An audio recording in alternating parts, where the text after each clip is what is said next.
In this episode, we will be making pumpkin puree. The reason that you want to make puree out of your pumpkin is that it incorporates more easily into the final product or the final recipe that you're making. If I were to just take my pumpkin and cut it up and put it into, say, a pie, I'd come out with a very chunky, kind of crunchy pumpkin pie. Not the look I'm going for. Selecting a pumpkin to puree, you want to find a pumpkin that is specifically for baking or cooking, such as a pie pumpkin or a sugar pumpkin. If you are looking at your standard fall jack-o'-lantern, while that's great for carving, it doesn't make a very good pumpkin to cook with. It doesn't taste the best, and it also will be very stringy when baked. For my pumpkin, I will be using a Long Island cheese pumpkin. And this is a variety of pumpkin that we grew on our farms and kept to this year. To start pureeing my pumpkin, I will take a knife and cut it in half.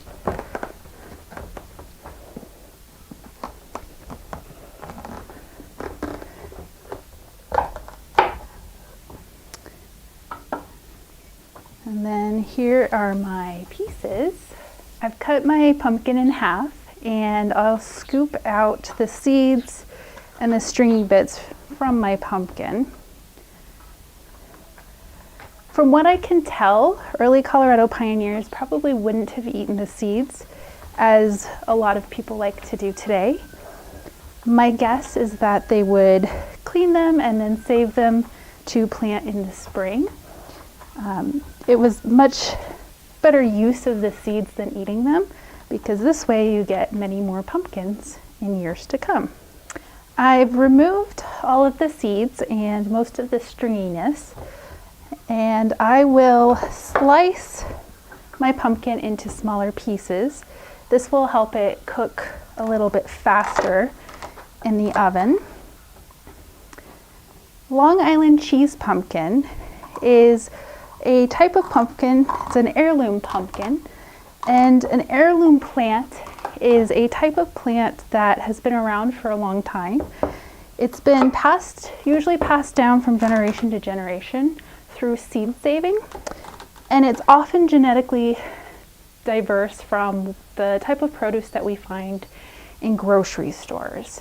And Long Island cheese pumpkins, the first record that we have of them is from 1806. And you may be wondering why they're called a cheese pumpkin. Well, they got their name because they looked like a wheel of cheese. They're short and squat and very wide, and that reminded people of a wheel of cheese. The pumpkin that I'm making or cooking with today is very small, but Long Island cheese pumpkins can get to be a very good size. I have my pieces cut. The next thing I'll do is take the peel off of my pumpkin. I will start peeling my pumpkin, and as I'm doing this very carefully and slowly, making sure to always cut away from your hand. The interesting thing about peeling is usually when I'm doing this at home, I will cook my pumpkin first and then peel it. However, when I was doing research for this video, most all of the recipes from the mid-19th century that I found to make pumpkin puree, they said to peel the pumpkin first. So that's what we're doing today. I have peeled and cut up my pieces of pumpkin, and I will pour a little bit of water into it, about a cupful, and this will boil your pumpkin. Another interesting thing about mid-19th century recipes is I think almost all of the ones that I looked at called for boiling your pumpkin or putting your pumpkin into the oven with some sort of water. I also looked at modern day recipes where a lot of people say just to bake or roast your pumpkin, and that they say that gives it a kind of a stronger, richer flavor. So at home you can decide which method you prefer. I've brought my pumpkin over to the fireplace here. I have my Dutch oven on top of my baking coals.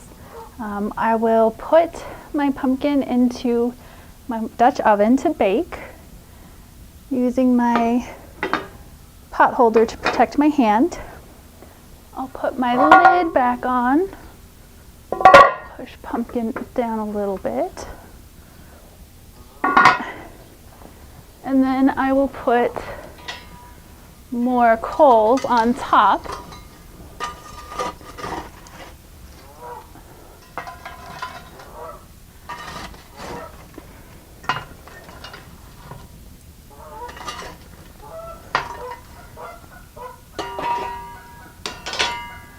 And then test my fire. Oh, that's hot.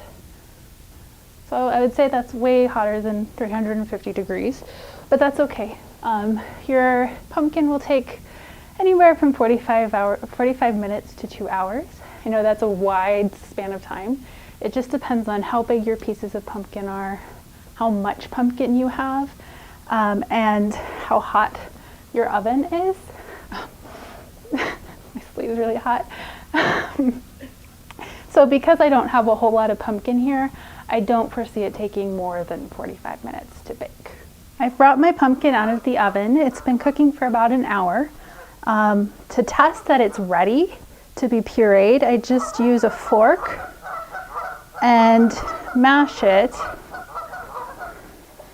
And if it mashes pretty easily, I know that it's ready to be pureed. Now that I know that it's ready, I'll pour this into a colander just to get the excess water out.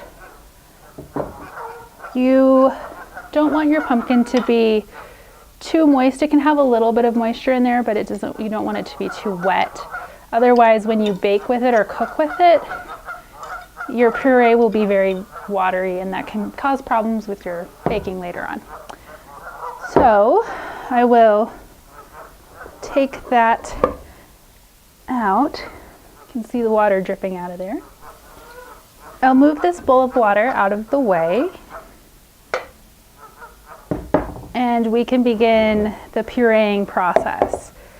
So it's still in my colander, and I'll take a spoon and mash the pumpkin through the holes of the colander.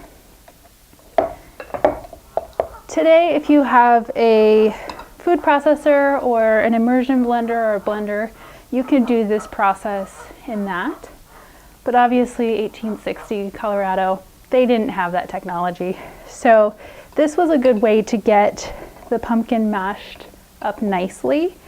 It also will remove any chunky bits, so if there's any skin left over or anything like that, that'll keep it out of the puree.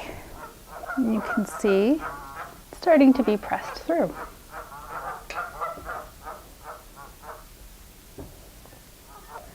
And I'll just keep doing that until it's all pressed through the colander.